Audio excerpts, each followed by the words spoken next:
Hello, gamers! Welcome to Gamers Galaxie Special Edition GOG, that is Guild of Guardians, where we jump into the specifics of what is going on for GOG and laser focus on it. And I do that with my good friend Woody. You can find him on X at GameFi Nexus. The guy is chock full of information, whether you're new, whether you're advanced. It is super critical for you to get on there and follow him, so do that. And with that, Woody, how are you doing today, my friend? I'm doing great, WT. How are you?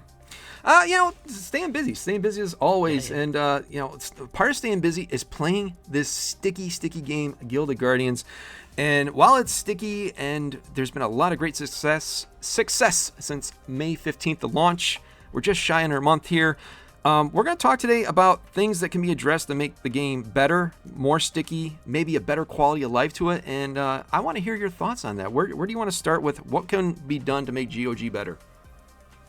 Thanks for that question. I think the starting point for me is really that it's not a complete game yet. So I think what I hope is that the team sort of follows through on what they've said and implement the missing guild features. We're still missing pets. And the active staking hasn't been put into play yet, so I would say I don't have the inside track on what the team is doing, but if I did, I would hope that it's mostly focused on those things. I think once you get outside of those missing components, then you're getting into probably the user experiences where they need to pay attention to. And I don't know what you find, but I find that there's a lot of useless clicking in the game that makes it kind of annoying, right? So like when you're trying to do the crafting mode, for example, and trying to merge stuff together, there's a lot of that which I would probably do without.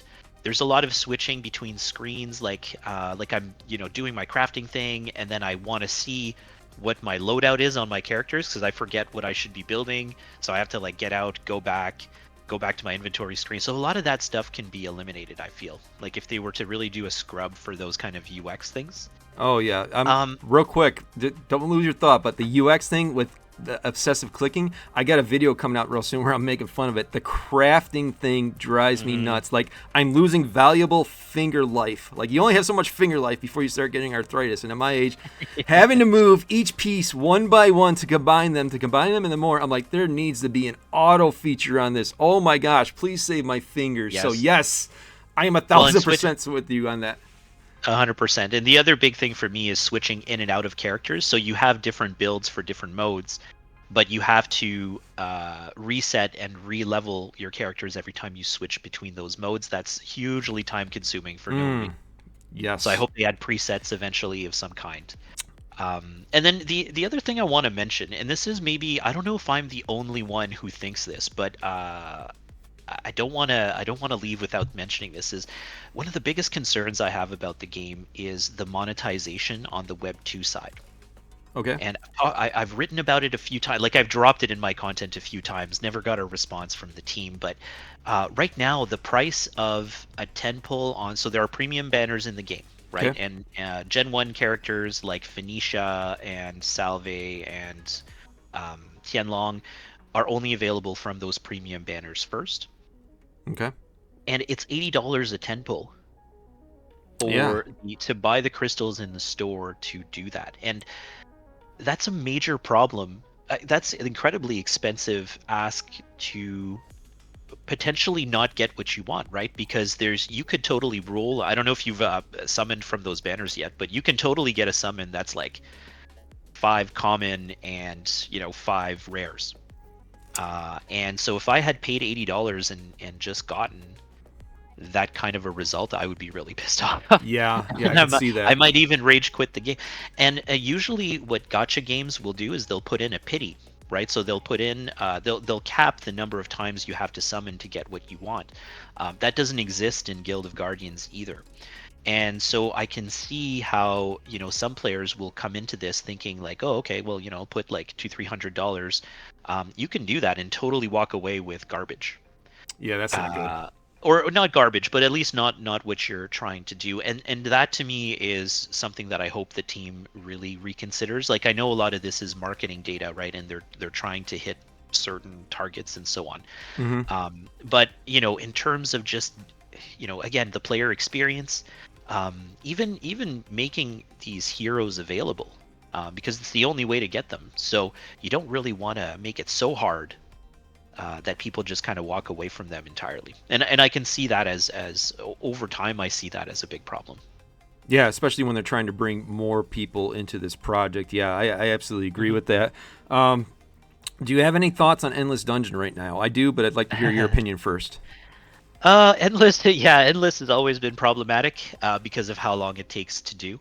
Hmm. I do like the shorter, I think it was a great idea to limit it to 4 runs a day. One of those days, you have to purchase them with rubies to be able to do Right. those extra runs. But it still takes a long time, right? Compare that to like Boss Rush and Arena that you can finish in like 10 minutes. Yes. Endless, you're at it for a good hour to try to get all like, and that's if you sit down and really focus on it, right? Exactly. Yeah. Yeah, Yeah. so I think they do have some tweaking to do there for sure. What I want to see with Endless, and I've talked to Rubik about this, is I want them to implement to where you go as far as you can in Endless, and let's say you can get to level 30, whatever stage you're on, the highest stage, lowest stage. 30 is as far as you can get before you get killed. That is your watermark for as far as you can go, and you have the option to do it manually to get past that watermark, or you go to auto and you can just, if you have an energy booster, if you own an energy booster, so that way it gives some value to one of the NFTs, you can get to your watermark by autoing it. That's what I want to see happen for Endless Dungeon. I think that makes the most sense to me. What's your thoughts on that? Yeah, I think that's a great format. I suggested something similar in the forum where, let's say you get to room 30. On your next try, you start where you left off. So you would start in room 30 with the enemies having lost whatever, health you had been able to take away. And then you just try to kind of like you push further and further into the endless dungeon. But no matter how they do it, I think they just need a formula there, because once we add guild wars and guild raids, you're going to have to complete like 6 different modes Yeah. in one day. And I think that's just going to be too much for Way too much. Way too much. Yeah, way too much for folks. Yeah. Yeah. I'm big on quality of life in these games. I think it's a huge, huge issue, and I hope that they make a change. I like my favorite mode right is Boss Rush. Arena, I'm getting my ass kicked, so I'm not as good of a time, but whatever. It's not that bad. It's not as long as Endless.